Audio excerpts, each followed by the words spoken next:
को दरिया कर दिया, दिल को रोशन कर दिया, आँखों को। उलमाए किराम, সম্মানিত উপস্থিত ভাইয়েরা, পর্দার আড়ালের মা এবং বোনেরা, আসসালামু আলাইকুম ওয়া রাহমাতুল্লাহি ওয়া বারাকাতুহু।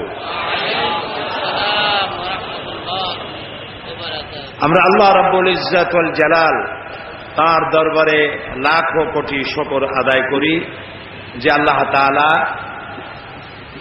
খিলগাহ ইসলামী পাঠাগার এবং সমাজ কল্যাণ পরিষদ কর্তৃক আয়োজিত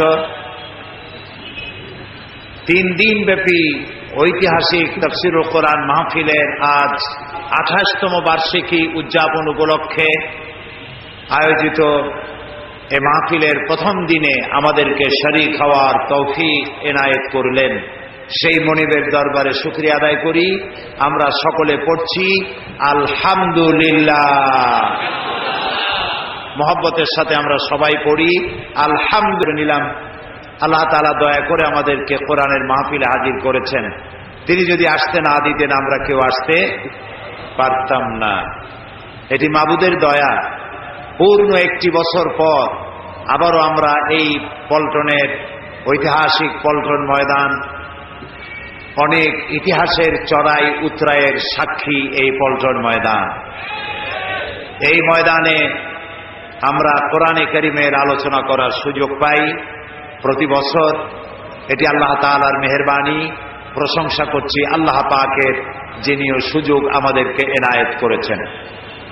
এবং আলোচনার শুরুতে আমি স্মরণ করছি ইসলামী পাঠাগার সমাজ কল্যাণ পরিষদের প্রতিষ্ঠাতা সভাপতি শহীদ আবুল কাসেমের কথা। আল্লাহ তাআলা তাকে জান্নাতুল ফেরদাউসের মেহমান বানিয়ে নিন এবং তার সমস্ত নেক আমলগুলি আল্লাহ তাআলা কবুল করে নিন। তার সাইয়াদগুলি আল্লাহ হাসানাত দিয়ে বদলায় দিন। প্রিয় ভাই সব, কোরআনে কারীমের মতো আজিম একখানা কিতাব পৃথিবীতে আর নাই। এটি সর্বশ্রেষ্ঠ এবং সর্বশেষ আল্লাহ পাকের তরফ থেকে বান্দাদের হেদায়েতের জন্য নাজিলকৃত কিতাব। এরকম আরেকখানি কিতাব পৃথিবীতে আর নাই, আর আসবেও না। এই কিতাবখানি আল্লাহ তাআলা নাজিল করেছেন আর বলে দিয়েছেন, ইন্না নাহনু নাযালনা যিকরা ওয়া ইন্না লাহু লাহাফিজুন।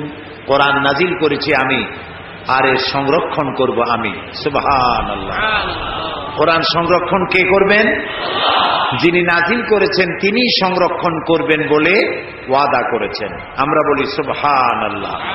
এ কোরআনের কেউ কোনো পরিবর্ধন কেউ করতে পারবে না, এটাকে নষ্ট করতে পারবে না। এই কোরআন একটি মৃত্যুপ্রায় জাতিকে জিন্দা করে দিয়েছিল। যে জাতি চুরি করত, ডাকাতি করত, জেনা করত, হত্যা করত, ধর্ষণ করত, এমন কোনো পাপ নাই যে জাতির লোকেরা করত না। সেই জাতির কাছে কোরআন এসে গোটা জাতির আমূল পরিবর্তন করে দিল। মরা জাতি কি হয়ে গেল? জিন্দা হয়ে গেল। বলেন কি হয়ে গেল? জিন্দা হয়ে গেল মরা জাতি। এই মরা জাতির মধ্যে একজন ছিলেন হযরত ওমর রাদিয়াল্লাহু তাআলা আনহু। তিনিও জেহালাতের কারণে মৃত্যুপ্রায় ছিলেন। এই কোরআনের সংস্পর্শে যখন তিনি এলেন, তিনি ছিলেন জিরো। কোরআন তাকে বানালো কি? হিরো বানিয়ে দিল। এটাই কোরআন শরীফের মুজিজা। কোরআনের কাছে যদি হিরোরা এসে বেয়াদবি করে, কোরআন তারে কি বানায়? জিরো বানায়। আর জিরোরা এসে কোরআনের মর্যাদা দিলে তাহলে জিরো কি হয়ে যায়? হিরো হয়ে যায়। এ হচ্ছে সেই কোরআন। এই কোরআনের কারণেই নবী করিম সাল্লাল্লাহু আলাইহি ওয়াসাল্লাম বিশাল বিপ্লব সাধন করেছিলেন। আর এই কোরআন আমাদের কাছে আজও আছে, কিন্তু আমাদের কপাল ভালো হলো না। করি নাই যে কোরআন আপনার ভাগ্যকে নষ্ট করে দেবে, আপনার ভাগ্য বিপর্যস্ত হবে, এই জন্য কোরআন আসে নাই। কোরআন এসেছে ভাগ্য খুলে দেওয়ার জন্য, সৌভাগ্যমণ্ডিত করার জন্য। যাদের কাছে কোরআন থাকবে তারা পৃথিবীকে শাসন করবে, গোটা পৃথিবী কোরআন দিয়ে উপকৃত হবে। সুবহানাল্লাহ। এই সৃষ্টিকার সবাই বলেন সৃষ্টি কার? আকাশ কার? জমিন কার? বাতাস কার? এই গোটা সৃষ্টি জগৎ কার? কুল কায়নাতের মালিক যিনি, তিনি কোরআন নাযিল করেছেন এই মানব গোষ্ঠীর উন্নতির জন্য, অগ্রগতির জন্য, এই পৃথিবীতে সুখ শান্তি নিয়ে বেঁচে থাকবে সেই জন্য কোরআন নাযিল হতে থাকলো। আর নবী করিম সাল্লাল্লাহু আলাইহি ওয়াসাল্লাম মুখস্থ করতে লাগলেন। সুবহানাল্লাহ। তখন কোনো প্রেস ছিল না, তখন রেডিও ছিল না, টেলিভিশন ছিল না, এগুলি ছড়িয়ে দেওয়ার মতো পথ ছিল না। সেই জন্য নবী করিম সাল্লাল্লাহু আলাইহি ওয়াসাল্লাম মুখস্থ করতেন এবং সাহাবায়ে কেরামদেরকে লিখতে বলতেন। তারা লিখতেন কাগজে। তৎকালীন যুগে যে ধরনের কাগজ ছিল, শুকনা চামড়া, পাথর, হাড্ডি, গাছ ইত্যাদির উপরে তারা লিখে লিখে সংরক্ষণ করতেন। নবী করিম সাল্লাল্লাহু আলাইহি ওয়াসাল্লাম খুব তাড়াহুড়ো করে তেলাওয়াত করতেন, যাতে করে কোনো ক্রমেই একটি আয়াত ভুল না হয়ে যায়। আল্লাহ রাব্বুল আলামিন তার নবীকে লক্ষ্য করলেন, কোরআনে কারীমকে মুখস্থ করার জন্য তার কষ্ট তিনি লক্ষ্য করলেন। রাসূলুল্লাহ জিহ্বা নাড়াচাড়া করতেছেন, সঞ্চালন করছেন দ্রুততার সাথে। আল্লাহ রাব্বুল আলামিন বললেন, লা তুহাররিক বিহি লিসানাকা লিতাজালা বিহি। ও নবী, কোরআনে কারীমকে মুখস্থ করার জন্য এত তাড়াহুড়ো করার কোনো প্রয়োজন নাই, আপনার জিহ্বাকে এত নাড়াচাড়া করার কোনো প্রয়োজন নাই। আপনি আপনার জিবরাইলের সাথে একবার মাত্র উচ্চারণ করে যাবেন, গোটা কোরআন শরীফ আপনাকে মুখস্থ করিয়ে দেওয়ার মালিক আমি আল্লাহ। আমি আপনাকে মুখস্থ করাই দেব। আপনি তো পড়তে পারেন না, আমি আপনাকে পড়ার তৌফিক দেব। আপনি মুখস্থ করতে পারবেন, পড়তে পারবেন, পড়ে পড়ে মানুষকে বুঝাইতে পারবেন, সে তৌফিকও আমি আপনাকে দান করব। সুবহানাল্লাহ।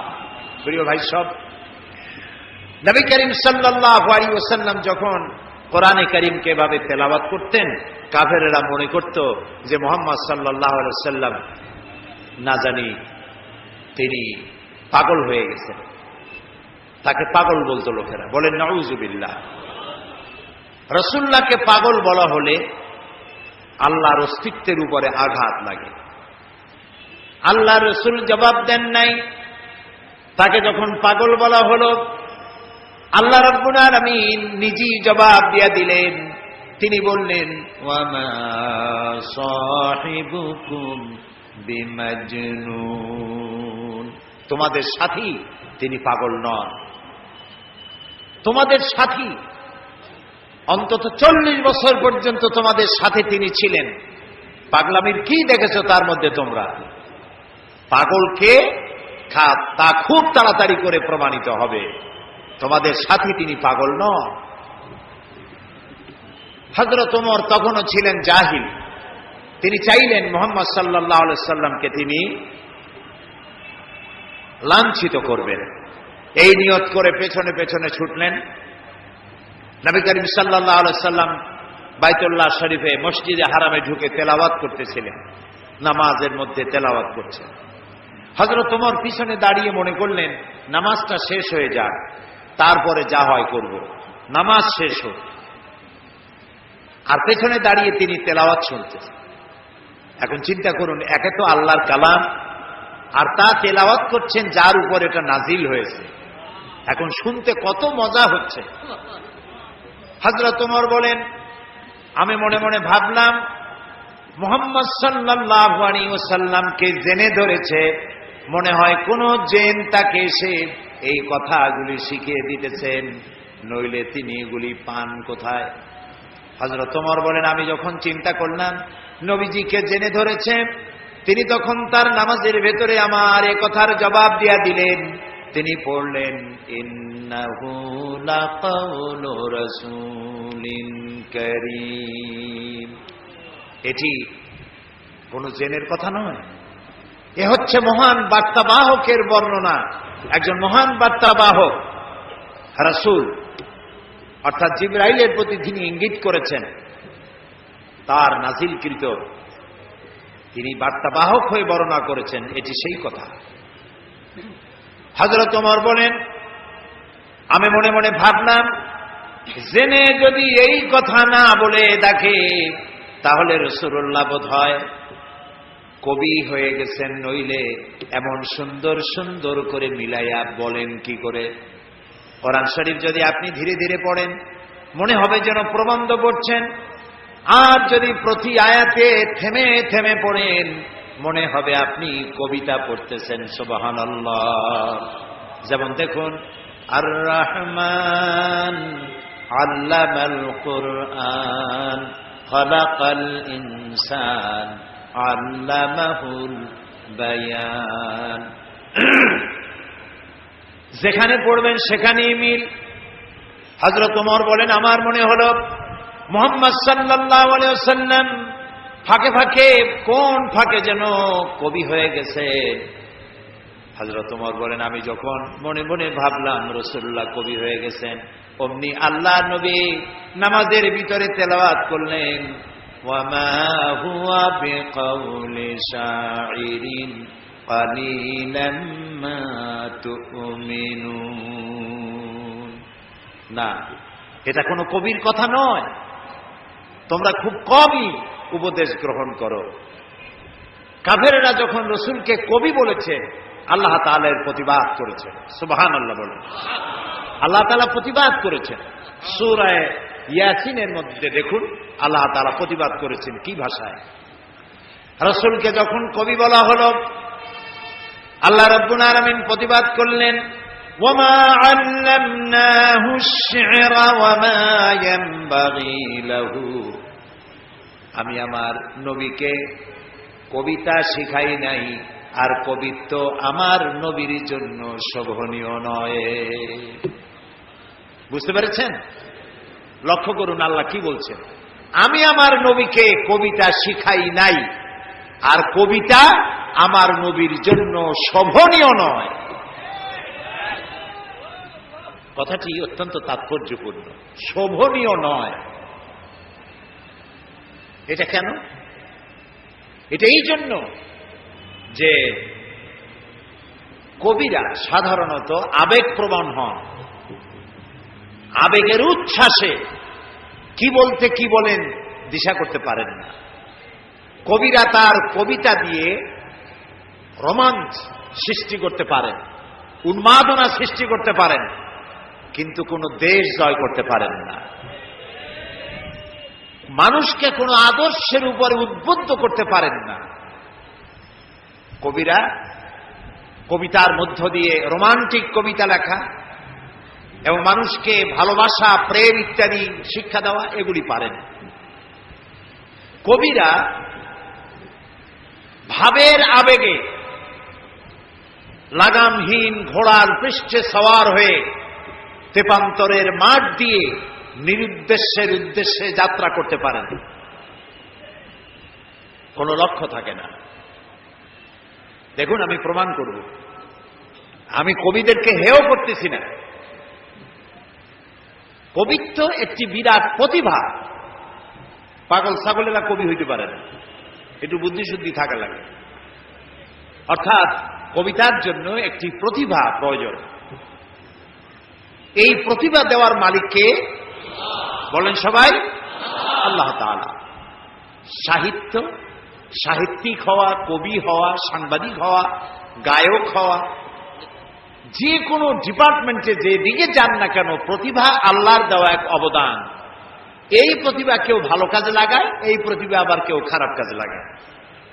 কণ্ঠস্বর কার দেওয়া? বলেন সবাই। কেউ এটা গান গাওয়ার জন্য কাজে লাগায়, আবার কেউ এটা আল্লাহর কালাম তেলাওয়াতের মধ্য দিয়ে চালায়। সুবহানাল্লাহ।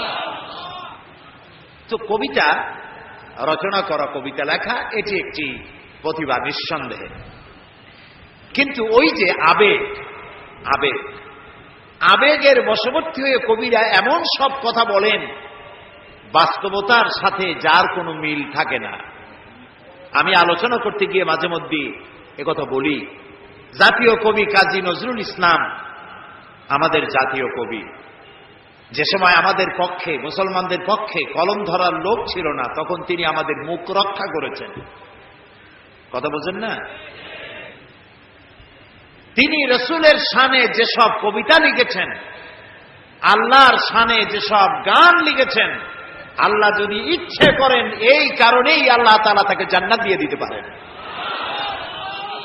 কি সুন্দর গান তিনি রচনা করেছেন, আল্লাহ তার দোয়াও কবুল করেছেন। তিনি প্রার্থনার একটি গান বানিয়েছিলেন নিজের জন্য, মসজিদেরই পাশে আমার কবর দিও ভাই, যেন সকাল সন্ধে মুয়াজ্জিনের আজান শুনতে পাই। তার এই আকাঙ্ক্ষা, এই আকুতি, এটা কি কবুল হয়েছে? এরকম আসতে বলেন কেন? আপনারা ঢাকার মানুষ, চোখে তো দেখতেছেন, কবুল হয়েছে কিনা? কবুল হয়েছে। এবং মসজিদের পাশেই কবর হয়েছে। মসজিদের আজান শোনার জন্য তিনি কবর চেয়েছেন মসজিদের পাশে। আবার এমন কবিরও জন্ম হয়েছে বাংলাদেশের, দুর্ভাগ্যক্রমে দেশে, যে লোক আজানের মধ্যে বেশ্যার আওয়াজ শোনে।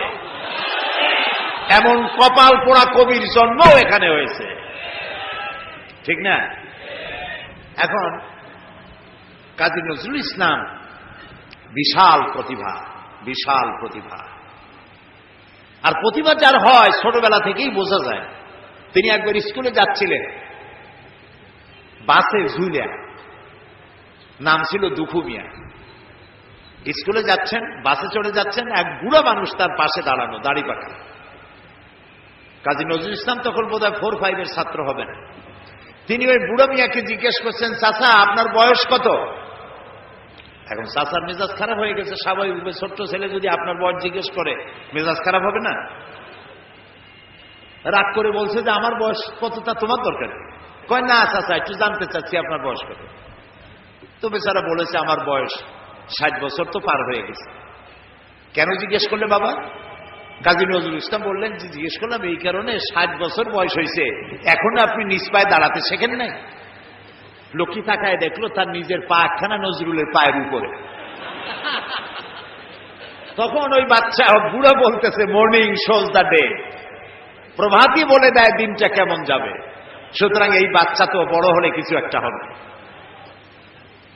তিনি বিশাল মাপের কবি, কিন্তু দেখুন আবেগে তাকে কোথায় নিয়ে গেছে, বাস্তবতার যেখানে মিল নেয়।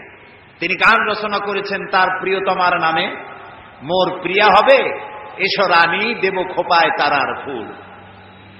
যাকে উদ্দেশ্য করে তিনি এই গানটা লিখেছেন, সেই প্রিয়তমাকে যদি সত্যি তিনি পেতেন, তাহলে আকাশের তারা খসায় এনে খোপায় পরাতে পারতেন কি? পারতেন। তিনি বলেছেন, ওই গানের মধ্যেই বলেছেন যে তোমাকে যদি পাই তাহলে রংধনুর রং আর জ্যোৎস্নার রং দুটোতে মিলিয়ে আলতা বানিয়ে তোমার পায়ে পরিয়ে দিতাম। আছে না গানে? সত্যি যদি ওই প্রিয়তমাকে তিনি লাভ করতে পারতেন, তাহলে রংধনুর রং আর জ্যোৎস্না মিলিয়ে আলতা বানাইতে পারতেন। এই কথাগুলি হচ্ছে কবিরা কবিতা লিখতে গিয়ে আবেগ প্রবণ হন, আবেগের উচ্ছ্বাসে যা লেখেন বাস্তবতার সাথে তার কোনো মিল থাকে না। এক্ষেত্রে আমি কবি হাফিজের কথাও বলি, পারস্যের নাম করা কবি, কবি হাফিজ। তিনি তার প্রিয়তমার জন্য তিনি গান উৎসর্গ করলেন। সেখানে তিনি লিখলেন ফার্সি কবিতা। তার অর্থ ছিল এরকম যে আমার প্রিয়তমার লাল গালের উপরে একটি কালো তিল আছে, প্রিয়তমার লাল গালে একটি কালো তিল আছে। এই তিলটি যদি আমি লাভ করতে পারি, এটি যদি আমি পাই, তাহলে সামারকান্দ এবং বুখারার মতো রাজত্ব আমি বিলাই দিতে পারি। তখন সামারকান্দ এবং বুখারার রাজা ছিলেন তৈমুর লং। তৈমুর লং এই গান শুনিয়া পুলিশ পাঠায় দেবে ব্যাটারে ধরে নিয়ে। হাফিজ তো প্রমাদ গুনলেন এবং বুঝতে পেরেছেন তাকে ধরতে পুলিশ পাঠানো হলো কেন। তিনি পথে পথে গানটারে উল্টায় ভালাইলেন। বাদশার দরবারে হাজির তৈমুর লং জিজ্ঞেস করলেন, হাফিজ তুমি তোমার প্রিয়তমার প্রেমে পড়ে গলায় দড়ি দিয়া মরো, আমার রাজত্ব বিলায় দিতে পারো তোমার প্রিয়তমার তিলের কারণে, এই অধিকার তোমার কে দিল? হাফিজ বলছে, জাহাপানা আপনি কি শুনেছেন? শুনেছি তোমার কবিতার শেষ লাইন আছে সামারকান্দ বা বুখারা। কয় না জাহাপানা, আপনি ভুল শুনেছেন। আমার দ্বিতীয় লাইনটা ছিল সামারকান্দ ওয়া খুরমারা। এর অর্থ হচ্ছে আমার প্রিয় তোমার লাল গালের কালো তিলটি যদি আমি লাভ করতে পারি, তাহলে 1 মণ চিনি আর 3 মণ খোরমা বিলাই দিতে পারি। এখন আমি এই কথাগুলি শোনালাম এই কারণে যে কবিত্ব একটি প্রতিভা নিঃসন্দেহে, কিন্তু কবিরা আবেগপ্রবণ হন, উচ্ছ্বসিত হন, আবেগে এমন সব কথা বলেন যা বাস্তবতার সাথে মিল নাই। এই জন্য কবি আর নবী এই দুটির মধ্যে পার্থক্য হচ্ছে আকাশ আর জমিন। নবীরা আবেগপ্রবণ হতে পারেন না, আবেগের উচ্ছ্বাসে এমন কথা তারা বলতে পারেন না যার সাথে বাস্তবতার কোনো মিল নাই, এমন কথা নবীরা বলতে পারে না। সেই জন্য আল্লাহ তাআলা পরিষ্কার করে বলেছেন, ওমা আল্লামনাহু আশ-শি'রা ওমা ইয়ানবাগী লাহু, আমার নবীকে আমি কবিতা শিখাই নাই, আর কবিত্ব আমার নবীর জন্য শোভনীয় নয়। সুবহানাল্লাহ, সুবহানাল্লাহ। এবার চলুন, হযরত ওমর রাদিয়াল্লাহু তাআলা আনহু কি করতেছেন পিছনে বসে। হযরত ওমর রাদিয়াল্লাহু তাআলা আনহু তিনি মনে করলেন নবীজি কবি হয়ে গেছেন। আল্লাহর নবী নামাজের ভিতরে শোনায় দিলেন, ওয়ামা হুয়া বিকাউলি শাইরিন কালিলাম মা তুমিনুন। না, এটা কবির কথা নয়। হযরত ওমর ভাবলেন, আচ্ছা কবির কথা না, এটা উনি বুঝলেন কি করে? আমি মনে মনে চিন্তা করছি এটা কবির কথা, উনি এটাকে প্রতিবাদ করলেন আমার প্রশ্ন না শুনে। তাহলে তো মনের কথা যখন বোঝেন তখন তো শুধু কবি না, গণক হয়ে গেছে। হযরত ওমর বলেন, আমি যখন মনে মনে ভাবলাম মুহাম্মদ সাল্লাল্লাহু আলাইহি ওয়াসাল্লাম তিনি গণক হয়ে গেছেন, অমনি নবীজি সে কথারও জবাব দিলেন। নামাজের ভেতরে তিনি পড়লেন, ওয়ালা বিকাউলি কাহিনিন কালিলাম মা তাযাক্কারুন। না না, এটা কোনো গণকের কথা নয়, তোমরা খুব কমই উপদেশ গ্রহণ করে থাকো। হযরত ওমর বলছেন, এবার আমার মনে হচ্ছে যেন আমার পায়ের তলা থেকে মাটি খসে যাচ্ছে। কি আশ্চর্য কথা! মনে মনে যা চিন্তা করি তার জবাব উনি দেন। এটা জেনের কথা না, এটা কবির কথা না, এটা গণকের কথা না, তবে এটা কি? ওমর বলেন, আমি যখন মনে মনে ভাবলাম তবে এটা কি, অমনি রাসূলুল্লাহ নামাজের ভেতরে আমার সে কথারও জবাব দিলেন। তিনি পড়লেন, তানজিলাম মির রাব্বিল আলামিন। এটি আল্লাহ পাকের নাযিলকৃত কিতাব, এটি কোরআন। হযরত ওমর তিনি বলছিলেন, আমার মনে হচ্ছে না যেন ইসলাম, ঈমান তার শেকড় শুদ্ধ আমার কলিজার মধ্যে গেড়ে বসতেছে। কিন্তু তখনও তার কিসমতে ঈমান হয় নাই, ঈমান আনতে পারেন নাই। পরবর্তী সময় তো ঈমান এনেছিলেন। প্রিয় ভাই সব, আল্লাহ তাআলার কাছে আমার খুব আশা ছিল। দুনিয়ার 4টি মহাদেশের প্রায় অর্ধশত দেশ ভ্রমণ করেছি, কিন্তু মিশর আমার দেখা হয়নি। মুসা আলাইহিস সালামের দেশ, ফেরাউনের দেশ, ইউসুফ আলাইহিস সালামের দেশ, সালেহ আলাইহিস সালামের দেশ, ইব্রাহিম আলাইহিস সালামের শ্বশুর বাড়ি। তো আল্লাহ তাআলা সেই জায়গা দেখার তৌফিক দিলেন। গেলাম সেই জায়গায়, কায়রো থেকে প্রায় 600 কিলোমিটার দূরে তুরে সায়না, যেখানে আল্লাহ মুসা আলাইহিস সালামের সাথে কথা বলেছিলেন। আমার জীবন ধন্য। আল্লাহ তাআলা সেই জায়গাটাও দেখালেন যেখানে আল্লাহ মুসা আলাইহিস সালামের সঙ্গে কথা বলেছেন। তো আল্লাহ তাআলা সরাসরি কথা বলেন, কিন্তু দেখা যায় না তাকে। এই কোরআন শরীফে আল্লাহ তাআলা কি সুন্দর করে বলেছেন, সূরা তাহার মধ্যে এসেছে, মুসা আলাইহিস সালাম তিনি যাচ্ছিলেন তার স্ত্রী পরিজন নিয়ে। স্ত্রী ছিলেন গর্ভবতী, আসন্ন প্রসবা, ডেলিভারি হবে, প্রচন্ড ঠান্ডা ছিল। এখন আগুনের প্রয়োজন। তিনি দূরে দেখতে পেলেন একটা গাছের উপরে যেন আগুন দেখা যায়। তিনি ছুটলেন সেই আগুনের পানে। এবং বললেন ফাকালা লি আহলিহিম কুসু ইন্নী আনাস্তু নারান লাআল্লি আতীকুম মিনহা বিকাবাসিন আও আজিদু আলান নারি হুদা। তোমরা এখানে অপেক্ষা করো, আমি তো আগুনের মতো কি একটা দেখতেছি, আমি ওখানে যাই, হয়তো আগুন আনতে পারবো অথবা কোন একটা রাস্তা একটা কিছু পেয়ে যাবো। ফালাম্মা আতাহা নুদিয়া ইয়া মূসা ইন্নী আনা রাব্বুক ফাখলা নালাইক ইন্নাকা বিল ওয়াদিল মুকাদ্দাসি তুয়া।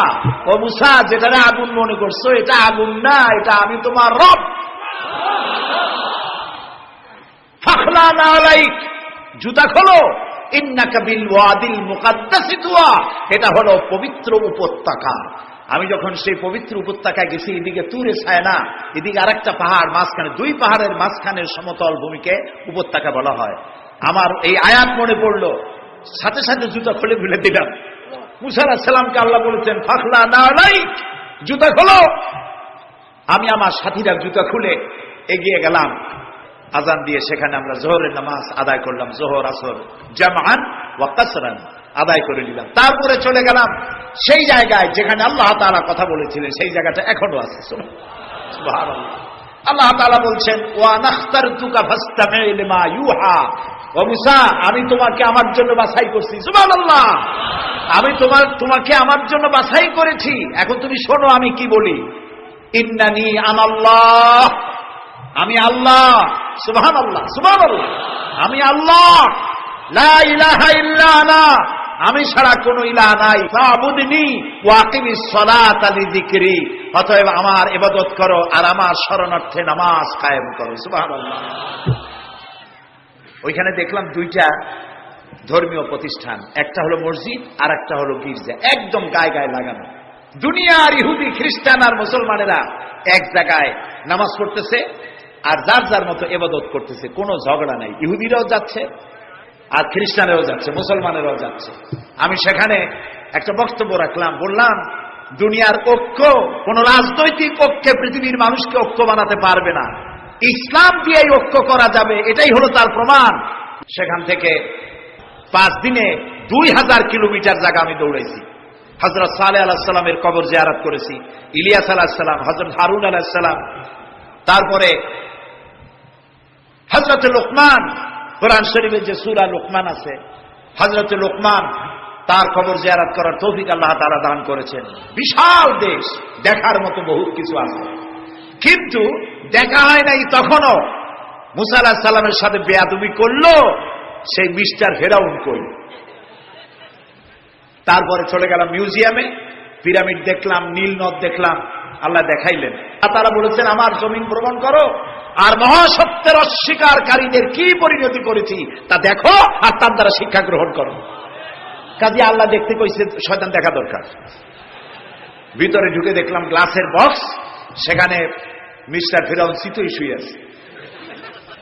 হায় আল্লাহ, আল্লাহ শুটকি বানাই থুইছে, কাপড় দিয়ে জড়ানো, পাও দুইটা বাইর করা, হাত দুইটা বাইর করা, ঘাটটা এত বড় লম্বা, এরকম চিকুন, কল্লাটা আছে, একটা দাঁত আছে মুখে, হাতে পায়ে কিছু নখও আছে, মাথায় কিছু চুলও আছে। হাজার হাজার বছর আগের লাশ।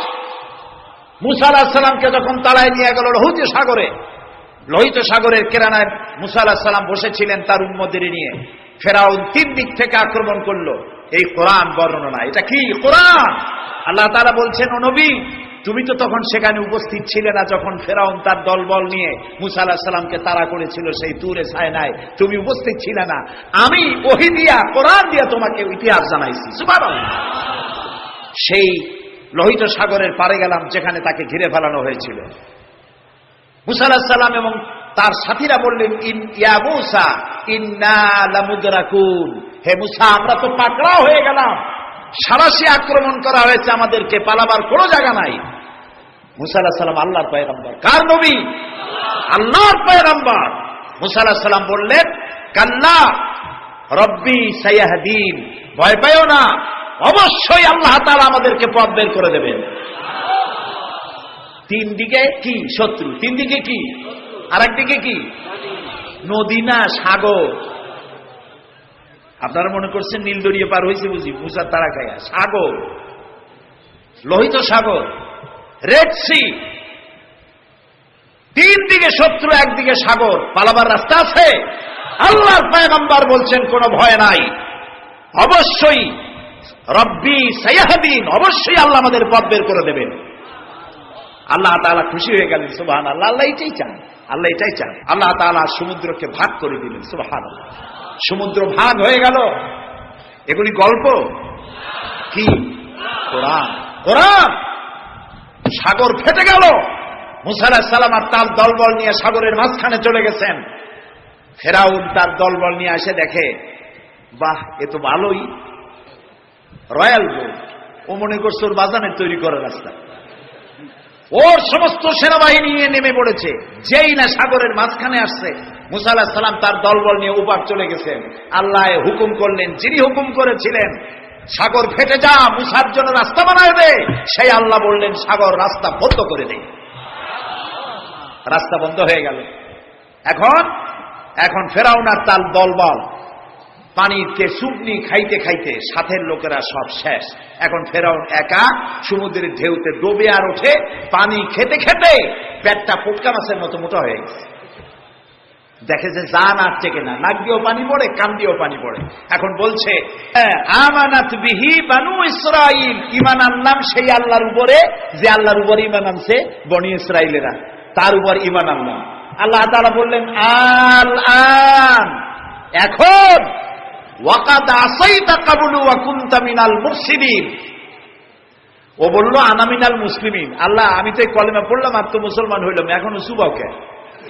আল্লাহ কয় এখন ওয়াকাদ আসাইতা কাবলু, এর আগে তুমি আমার সাথে বিরোধিতা করেছো, বিদ্রোহ করেছো, আমার মানুষের উপর অত্যাচার করেছো।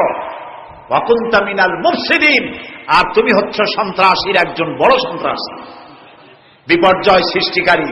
শোনো ফেরাউন, আজকে আমি তোমারে শুধু মারবই না, আমি তোমাকে মৃত্যু দেব।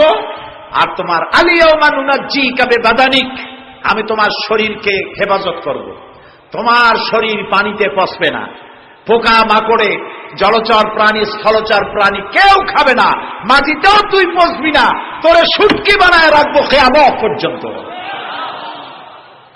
আল্লাহর সাথে যারা নাফরমানি করবে, আর এই নাফরমানদেরকে যারা কলম দিয়া লিখে, বক্তৃতা করে, রাজনীতি দিয়া যারা আল্লাহর নাফরমানদেরকে সাহায্য করবে, নমরুদের মতো, ফেরাউনের মতো আল্লাহ চুমাইয়া দুনিয়া থেকে জুতা মেরে বিদায় করে দেবে। প্রিয় ভাই সব, কোরআন নাজিল হচ্ছে, নবীজি মুখস্থ করতেছেন। মুখস্থ করতে গিয়ে তাড়াহুড়ো করতেছেন, জিহ্বা সঞ্চালন বেশি করতেছেন, যাতে করে একটি আয়াত বাদ না পড়ে যায়, একটি জের জবর বাদ না পড়ে যায়। আল্লাহ রাব্বুল আলামিন নবীজির এই কষ্ট দেখে আল্লাহ তাআলা বললেন, লা তুহাররিক বিহি লিসানাকা লিতাজালা বিহি। ও নবী, কোরআনে কারীমকে মুখস্থ করার জন্য এত তাড়াহুড়ো করার কোনো প্রয়োজন নাই, আপনার জিহ্বাকে এত নাড়াচাড়া করার কোনো প্রয়োজন নাই। আপনি আপনার জিবরাইলের সাথে একবার মাত্র উচ্চারণ করে যাবেন, গোটা কোরআন শরীফ আপনাকে মুখস্থ করিয়ে দেওয়ার মালিক আমি আল্লাহ। আমি আপনাকে মুখস্থ করাই দেব। আপনি তো পড়তে পারেন না, আমি আপনাকে পড়ার তৌফিক দেব। আপনি মুখস্থ করতে পারবেন, পড়তে পারবেন, পড়ে পড়ে মানুষকে বুঝাইতে পারবেন, সে তৌফিকও আমি আপনাকে দান করব। সুবহানাল্লাহ। প্রিয় ভাই সব, আমি বলতেছিলাম আল্লাহ তাআলা ওহী দেওয়ার সময় পর্দার আড়াল থেকে দেন, কথা বলেন, সরাসরি বলেন না, পর্দার আড়াল থেকে বলেন। মুসা আলাইহিস সালাম যখন আল্লাহর সাথে কথা বলতেছিলেন, তখন এক পর্যায়ে মুসা আলাইহিস সালাম আবেগে এসে গেলেন, কারণ তিনি কথা বলতেছেন কার সাথে? সুবহানাল্লাহ বলবেন না? দেখেন না, এই কোরআন শরীফে আল্লাহ তাআলা জিজ্ঞেস করলেন, ওমা তিলকা বিয়ামিনিকা ইয়া মূসা, মূসা তোমার ডান হাতে ওটা কি?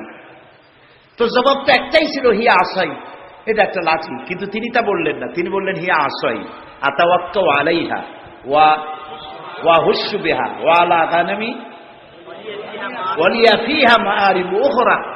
এটা একটা লাঠি, এটা দিয়ে ভর করি আমি চলি, এটা দিয়ে উট ভেড়া তাড়াই, আরো অনেক কাম এইগুলি করি। এতগুলি কথা তো আল্লাহ জিজ্ঞেস করছিলেন না। আল্লাহ বলছেন ওটা কি বললে সারলো লাঠি, তাই লম্বা করলেন কেন এত কথা? লম্বা করছেন এই কারণে, মুসা আলাইহিস সালাম কথা বলছেন তার রবের সাথে, হঠাৎ করে এই প্রশ্নটা করে লাঠি বললাম, আর আল্লাহ যদি কথাটা কাট করে দেয় তাহলে তো কথা লম্বা হইল না। আল্লাহর সাথে বেশি লম্বা কথা যেন বলতে পারি, সেই জন্য তিনি লম্বা বানায় দিলেন তার জবাব। সুবহানাল্লাহ। মুসা আলাইহিস সালাম বলছেন রব্বি আরিনি, আল্লাহ কয় লান তারানি, দেখতে পারবে না। তিনি আবারও কয় আল্লাহ আমি তোমারে দেখতে চাই। আল্লাহ তাআলা বললেন তাহলে একটা ইন্টারভিউ দাও, পারবা কিনা। আল্লাহ তাআলা তার 70,000 নূরের পর্দার ভেতর থেকে নূরের তাজাল্লি নিক্ষেপ করলেন পাহাড়ের উপরে। খাররা মুসা সায়কা, মুসা আলাইহিস সালাম শুধু এক পলক সেই নূরের ঝলক চোখে লাগলো, সহ্য করতে পারেননি, আল্লাহু আকবার বলে চিৎকার মেরে ধ্বংস হয়ে পড়ে গিয়েছে। আল্লাহ তাআলাকে দেখা যাবে না, এই চর্মচক্ষু দিয়ে দেখা যাবে না। লা তুদরিকুহুল আবসার, কোন দৃষ্টি শক্তি তার দৃষ্টির সীমানার ভেতরে আল্লাহকে পরিব্যাপ্ত করতে পারবে না। তবে আল্লাহ তাআলা এক সময় দেখা দেবেন। জান্নাতীদেরকে আল্লাহ তাআলা জিজ্ঞেস করবেন, ও আমার জান্নাতীরা, বেহেশতবাসীরা, দুনিয়ায় যেসব ওয়াদা করছিলাম এইসব কাম করলে জান্নাত পাইবা, তোমরা টাটকা টাটকা সুখগুলো বাদ দিয়া আমারে না দেখা, আমার দোজক না দেখা, জান্নাত না দেখা তাহাজ্জুদ করছিলা, দিন কায়েমের জন্য কষ্ট করছিলা, জেল খাটছো, জরিমানা দিয়েছো, ফাঁসির মঞ্চে চড়েছো, কিচ্ছু পরোয়া করো নাই, আমারে না দেখা তোমরা আমারে ভালোবাসছো, তো জান্নাতের যেসব ওয়াদা করছিলাম পাইছো? জান্নাতীরা বলবেন না, আয় আল্লাহ পাইছি। আল্লাহ তাআলা বলবেন ওয়ালাদাইনা মাজিদ, আমার কাছে আরো আছে। সুবহানাল্লাহ, সুবহানাল্লাহ, আরো আছে। বেহেশতীরা চিন্তা করবে এর থেকে আর আছে কি। আল্লাহর নবী বলবেন, আয় আল্লাহ রাব্বুল আলামিন, জান্নাতবাসী আমার উম্মতেরা বুঝতে পারে নাই তোমার কাছে বেশি কি আছে, তারা বুঝতে পারে নাই। আল্লাহ রাব্বুল আলামিন আমার উম্মতেরা মা বাপ স্ত্রী পুত্র পরিজন ফেলে হিজরত করলো, জেল জরিমানা উঠালো, এত কষ্ট যার জন্য করলো, সেই সৃষ্টিকর্তা আল্লাহকে তারা এখনো দেখতে পায় নাই। আল্লাহ তাআলা তারা তোমাকে দেখতে চায়, সাহস নাই তাদের বলা। আল্লাহ তাআলা তখন বান্দাদের সামনে জালু আফরোজ হবে, সামনের থেকে সমস্ত হাজার হাজার পর্দা দূরে চলে যাবে। সুবহানাল্লাহ। কোরআন শরীফে আছে আল্লাহ তাআলা রব, তিনি আমাদের কি রব। জালু আফরোজ হবেন জান্নাতীদের সামনে, রব তাকায় থাকবেন বান্দাদের দিকে, আর বান্দারা তাকিয়ে থাকবে রবের দিকে। লক্ষ বছর চলে যাবে, কেউ টের পাবে না কোন ভাগ্যে এত বছর চলে গেল। আল্লাহ আল্লাহ আল্লাহ। কিয়ামতের দিন জান্নাতের যে অনুষ্ঠানে তুমি তোমার বান্দাদেরকে দেখা দিবা, আমরা তো গুনাহগার, অত বড় আশা করতে পারি না, তবু আশা করতে ক্ষতি কি, তোমার নাম রহমান রহিম। জান্নাতের যে অনুষ্ঠানে তুমি তোমার বান্দাদের সাথে দেখা করবা, সেই অনুষ্ঠানের কোনায় কোনায় কানায় আমাদেরকে একটু বৈশা তোমারে দেখার তৌফিক দিয়ে দিও মাবুদ। আমরা কি আল্লাহর সাথে দেখা করতে চাই? বলেন, দেখা করতে চাই? যারা জবাব দেন নাই তারা কিন্তু কি বলে, আমরা কি আল্লাহর সঙ্গে দেখা করতে চাই? যদি আমরা আল্লাহর সঙ্গে দেখা করতে চাই, আল্লাহ রাব্বুল আলামিন বলেন, ফামান কানা ইয়ারজু লিকাআ রাব্বিহি ফালইআমাল আমালান সালিহান ওয়ালা ইউশরিক বিইবাদাতি রাব্বিহি আহাদা। ফামান কানা ইয়ারজু লিকাআ রাব্বিহি, তোমাদের মধ্যে যে কেউ আল্লাহর সঙ্গে, রবের সঙ্গে যদি কেউ দেখা করতে চায়, দুইটা কাজ করতে হবে। কয়টা কাজ? ফালইআমাল আমালান সালিহা, সেজন্য ভালো কাজ করে, উত্তম কাজ করে, ভালো কাজ। ভালো কাজ কারে কয়? ভালো কাজ করার জন্য দুইটা শর্ত। ভালো কাজ করার জন্য কয়টা শর্ত? আমলে সালেহ, নেক কাজের জন্য দুইটা শর্ত মুখস্থ করুন। এক নম্বর শর্ত হচ্ছে কাজটি হতে হবে আল্লাহকে খুশি করার জন্যে। দুই নম্বরে কাজটি হতে হবে সুন্নতে নববী সাল্লাল্লাহু আলাইহি ওয়াসাল্লামের উপরে।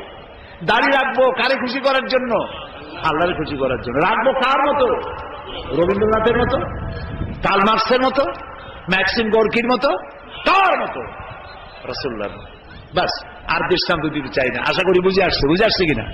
তাহলে আল্লাহ তাআলা বলছেন যে যদি তোমরা তোমার রবের সাথে দেখা করতে চাও কয়টা কাজ করতে হবে?